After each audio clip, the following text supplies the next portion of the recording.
Saya membaca sebuah kisah tentang seorang pemain piano yang terkenal, dan dia punya seorang anak laki-laki yang masih kecil yang memiliki kebiasaan pergi tidur agak larut malam.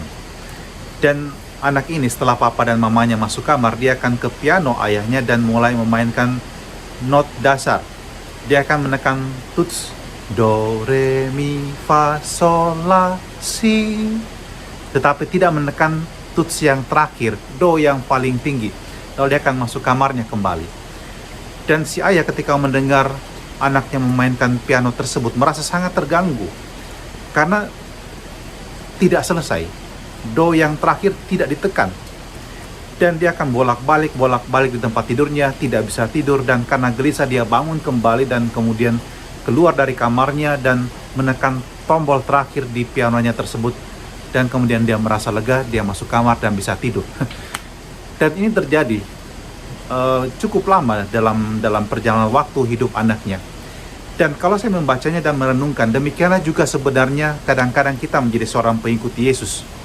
Kita mengatakan kita mencintai Kristus, tapi kita tidak mencintainya completely. Kita mengatakan kita mengampuni, tapi kita juga tidak mengampuni completely, tidak dengan sepenuh hati. Atau kita katakan kita mau setia ikut Tuhan, tapi juga tidak completely. Kita mengatakan kita mau hidup baik sebagai pengikut Yesus, tapi juga tidak completely. Intinya, kita hidup hanya setengah-setengah sebagai pengikut Yesus. Cinta dia setengah-setengah, kita melayani dia juga hanya dengan setengah-setengah. Dan hari ini, di Sabtu Suci ini, di saat kita juga merayakan kebangkitan Yesus, segala kerapuhan kita dan sikap kita yang setengah-setengah hati itu diutuhkan oleh Tuhan dengan kuasa kebangkitannya. Dia memulihkan kembali kondisi kita, situasi hidup kita sebagai manusia yang kerap kali tidak menunjukkan kepenuhan hati saat mengikuti dia. Dia juga yang bangkit dan memulihkan para murid, membuat mereka utuh kembali. Mereka yang hancur berkeping-keping hatinya karena menyaksikan kematian Yesus, Tuhan mereka dan guru mereka, diajak untuk kembali bersatu dengan Yesus, seperti yang dikatakan malaikat Tuhan kepada para wanita yang datang ke kuburnya. Pergilah dan sampaikanlah kepada murid-muridnya agar mereka pergi ke Galilea, dan Yesus akan mendahului mereka ke sana.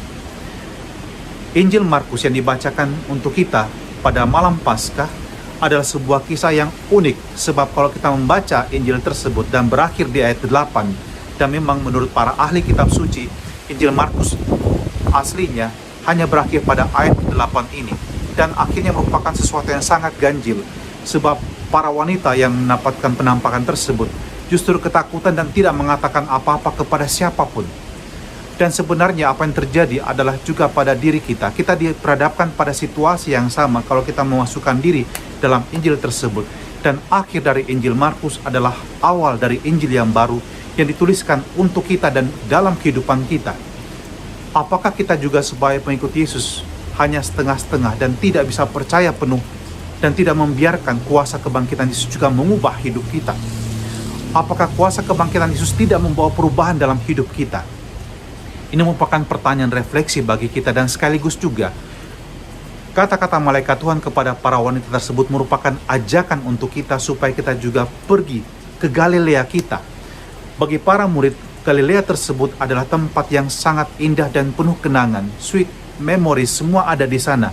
Mereka dipanggil menjadi murid Tuhan juga di sana. Ingat, Andreas, Petrus, Yakobus, dan Yohanes semua dipanggil pada awal mulanya dari nelayan penjala ikan menjadi penjala manusia.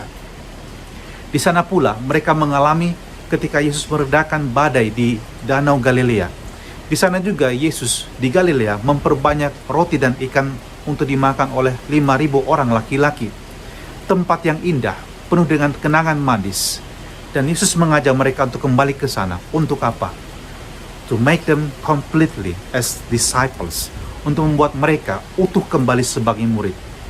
Hati yang hancur berkeping-keping dibalut kembali, disembuhkan, dan mereka harus siap untuk menjadi murid Tuhan yang mewartakan kabar sukacita ini.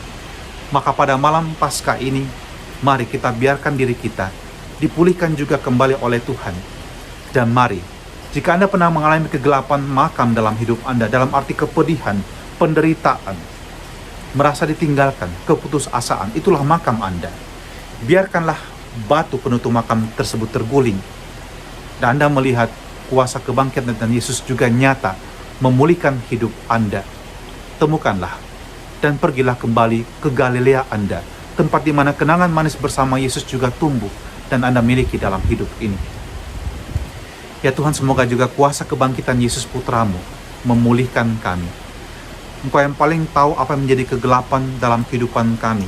Mungkin juga dosa-dosa kami, pengalaman terluka di masa lalu, kekecewaan-kekecewaan yang kami simpan. Semoga itu juga diruntuhkan dan dikalahkan oleh kuasa kebangkitan Yesus dengan berkat Maha Kuasa, Bapa dan Putra dan Roh Kudus. Amin.